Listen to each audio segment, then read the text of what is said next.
Hello guys, welcome back to our YouTube channel alpha tech is education. Guys, जैसा कि हमने पहले पढ़ा था, हम कंप्लीट कर रहे थे classification of development of computer. इसमें हमने हार्डवेयर के उपयोग के आधार पर क्लासिफिकेशन देखा था। इसमें हमने जनरेशन्स ऑफ कंप्यूटर को डिफ्रेंशिएट किया था। फिर उसके बाद दूसरा था कार्य पद्धति के आधार पर क्लासिफिकेशन। तो इसमें हमने 3 में देखा था, analog computer, digital computer and hybrid computer. उसका थर्ड था आकार और कार्य के आधार पर वर्गीकरण। इसमें हमने मेन फ्रेम कंप्यूटर कंप्लीट कर दिया था, मिनी कंप्यूटर कंप्लीट कर लिया था, और फिर उसके बाद थर्ड था माइक्रो कंप्यूटर। तो माइक्रो कंप्यूटर, अब देखिए माइक्रो कंप्यूटर का विकास 1970 में प्रारंभ हुआ था, जब सीपीयू मतलब सेंट्रल प्रोसेसर यूनिट में माइक्रो प्रोसेसर का उपयोग किया जाने लगा था। इसका विकास सर्वप्रथम IBM कंपनी ने किया। अब देखिए IBM कंपनी का हमने आपको फुल फॉर्म बताया था प्रीवियस वीडियो में, देखिएगा आप, इंटरनेशनल बिजनेस मशीन द्वारा किया गया। इसमें 8, 16, 32 या 64 बिट का माइक्रो प्रोसेसर किया जाता है। अब फिर उसके बाद देखिए वेरी लार्ज स्केल इंटीग्रेशन मतलब VLSI and ULSI ultra large scale integration से माइक्रो प्रोसेसर के आकार में कमी आई। ये देखिए आप, आकार में कमी आई और क्षमता कई गुना बढ़ गई। इससे आकार में कमी आई और क्षमता कई गुना ज़्यादा बढ़ गई। फिर मल्टीमीडिया और इंटरनेट के विकास ने माइक्रो कंप्यूटर की उपयोगिता को हर क्षेत्र में पहुंचा दिया था। जब मल्टीमीडिया का यूज़ होने लगा तो उसे हर क्षेत्र में पहुंचा, मतलब हर एक गांव में, हर एक शहर में माइक्रो कंप्यूटर यूज़ होने लगे।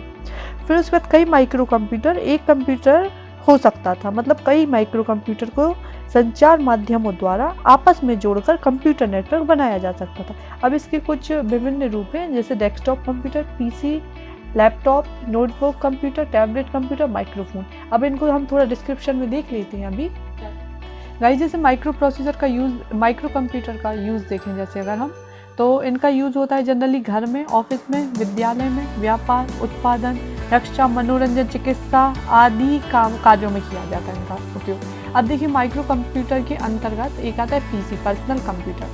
पर्सनल कंप्यूटर को डेस्कटॉप कंप्यूटर भी कहा जाता है। आजकल प्रयुक्त होने वाले पर्सनल कंप्यूटर देखा जाए वास्तव में तो माइक्रो कंप्यूटर ही है ना। इसमें कीबोर्ड, मॉनिटर तथा सिस्टम यूनिट होते हैं।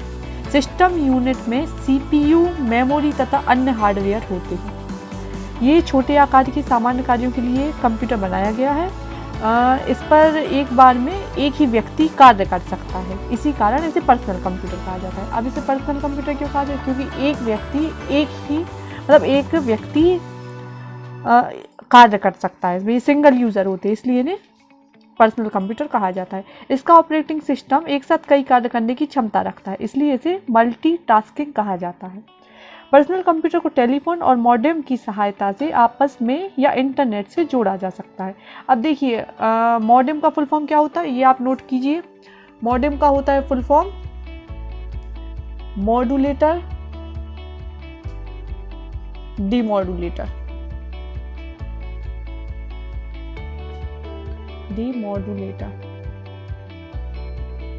तो ये इसके फुल फॉर्म होते हैं।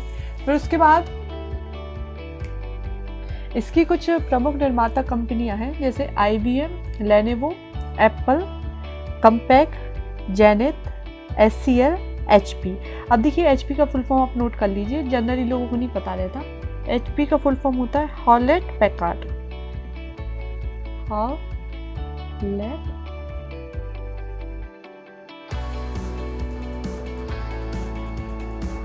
पैकार्ड है ना, ये इसका फुल फॉर्म होता है।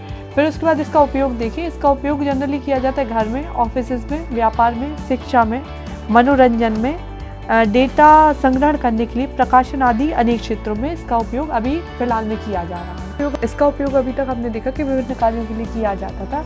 अब हम थोड़ा सा इसका विकास देख लेते कि इनका विकास कब हुआ। तो इसका विकास पर्सनल कंप्यूटर का विकास 1981 में हुआ, जिसमें माइक्रो प्रोसेसर 8088 का प्रयोग किया गया। इसमें हार्ड डिस्क ड्राइव लगाकर उसकी क्षमता बढ़ाई गई तथा इसे PCXT क्या नाम दिया गया। आप इसका PCXT का फुल फॉर्म लिख लीजिए। PCXT का फुल फॉर्म होता है पर्सनल कंप्यूटर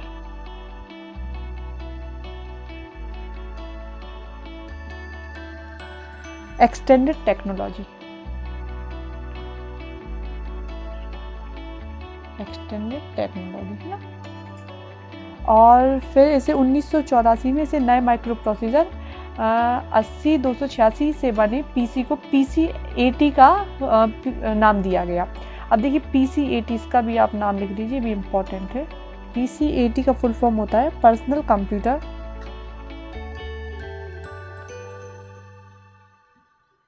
एडवांस टेक्नोलॉजी।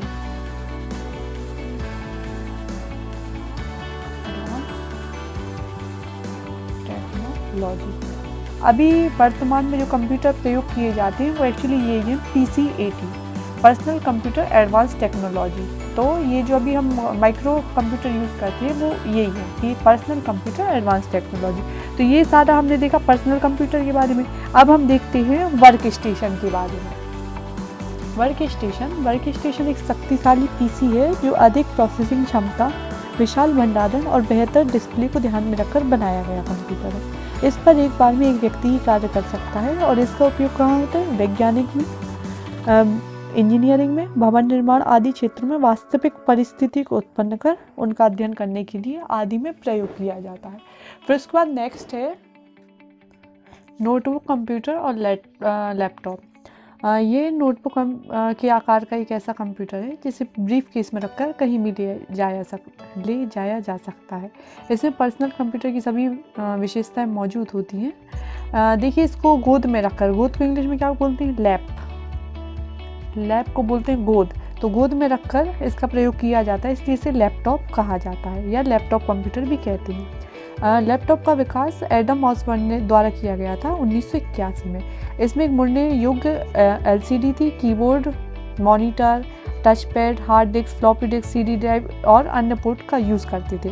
विद्युत के बगैर यह कार्य करने में अक्षम था, इसलिए इसमें चार्जेबल बैटरी का उपयोग किया जाता है। सामान्यतः लैपटॉप में लिथियम आयन बैटरी का प्रयोग किया जाता है और इसे वाईफाई और या ब्लूटूथ की सहायता से इंटरनेट से कनेक्ट किया जा सकता है। अब नेक्स्ट है, देखिए जो नोटबुक कंप्यूटर है इसकी उत्पत्ति देख लीजिए वर्ड की। देखिए एक होता है वर्ड नेटबुक और दूसरा वर्ड है इंटरनेट। अब देखिए इसकी उत्पत्ति कैसे हुई। ये है और एक और शब्द है नोटबुक। देखो इसकी आप देखिए इसकी वो कैसे हुई। इसकी उत्पत्ति हुई इंटरनेट के नेट वर्ड से। ये देखिए इंटरनेट के नेटवर्क से, और ये हुआ बुक, तो इन सबको मिला के बना नोटबुक। इन दोनों वर्ड से मिला नोटबुक, है ना। नोटबुक द्वारा इंटरनेट से जुड़ने, वर्ल्ड वाइड वेब मतलब www पर सफरिंग करने, ईमेल भेजने तथा प्राप्त करने, सोशल मीडिया का प्रयोग करने, वीडियो तथा ऑडियो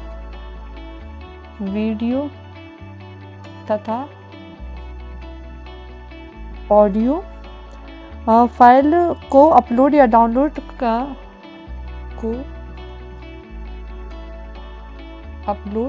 तथा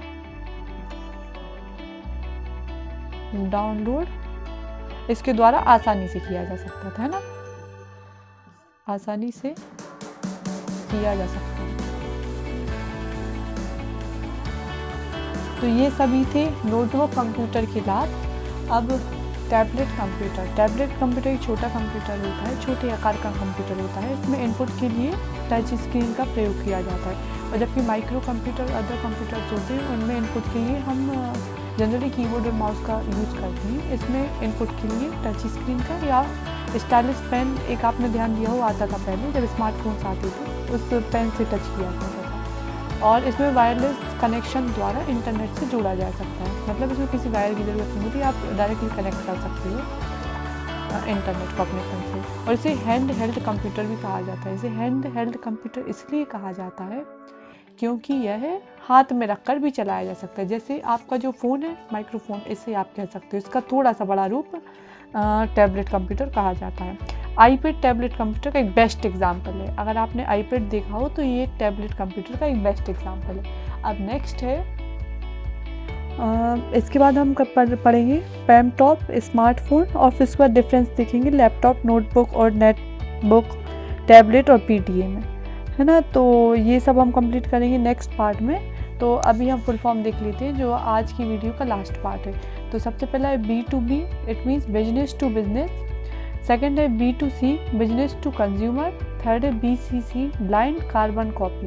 फोर्थ है BCR, bar code reader. Fifth है BMP, बिटमैप। तो ये सभी आज आपको याद करनी है। तो I hope you guys like our videos, please subscribe our channel. Thank you.